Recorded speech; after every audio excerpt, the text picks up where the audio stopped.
Welcome back to the Roundtable. I'm your host, Rick Morty. Rick and Morty Season 3 has come and gone.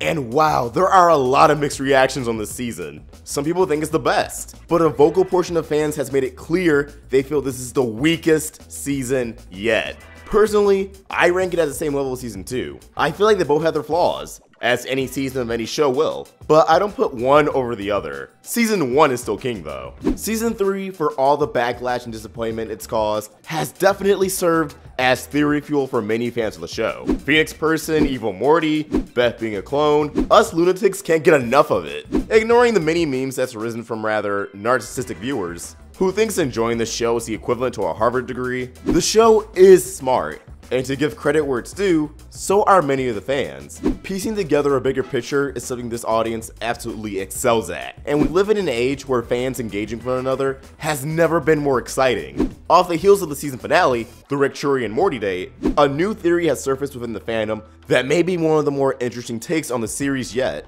It doesn't revolve around the lore or characters, but rather the episodes itself. And if this proclaimed lackluster season finale really is the last episode we're getting until season 4 starts in the distant future. Can't wait to watch it with my grandkids. Particularly, many fans are speculating that a Christmas special is down the pipe, set to air by the year's end. Well, that's kind of random. A Christmas special? What sense does that make? Well, once we look at the evidence, there's actually a pretty compelling case on our hands.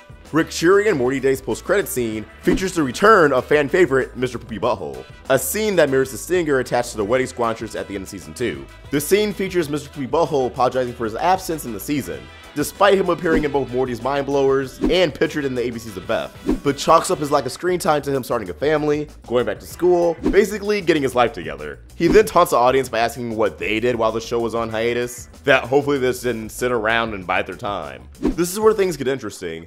Mr. Poopy Butthole then states to tune in Season 4, but then hesitates to say when. He goes on to say, in a really long time, before struggling to think of what to say on his feet. He proposes the idea of him sporting a big white Santa Claus beard. It then sounds like he's about to say, and a cane, but cuts himself off and after more stammering, completes his sentence with, and a couple of grandkids and all that kind of stuff. The thing is, at the end of Season 2, Mr. Poopy Butthole gave a more concrete estimate. A year and a half or longer until Season 3.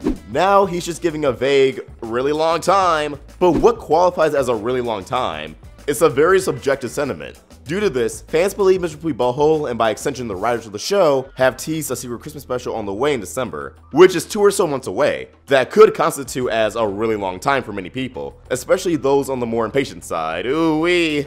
This hypothetical special could serve as a true Season 3 finale, or extremely early Season 4 premiere if Mr. Poopy Butthole is 100% accurate, and it could give a more satisfying ending as it feels like the Rick and Morty date was a deliberately rushed, awkward conclusion to these run of episodes. Also, let me just say it now, there was no Evil Morty.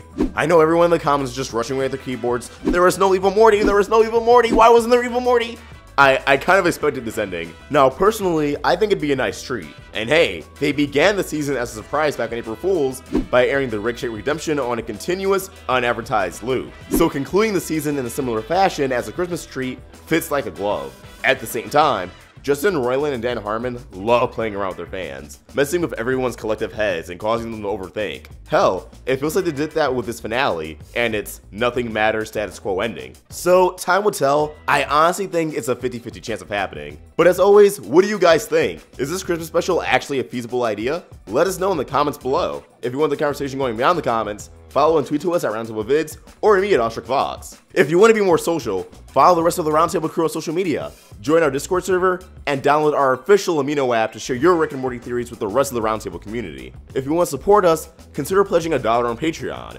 Links to everything in the description below. And as always, if you enjoyed this video, please throw it a like, and if you're new here, hit that subscribe button, it really helps us out.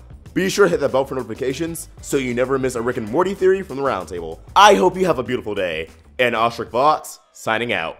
Wubba lubba dub dub.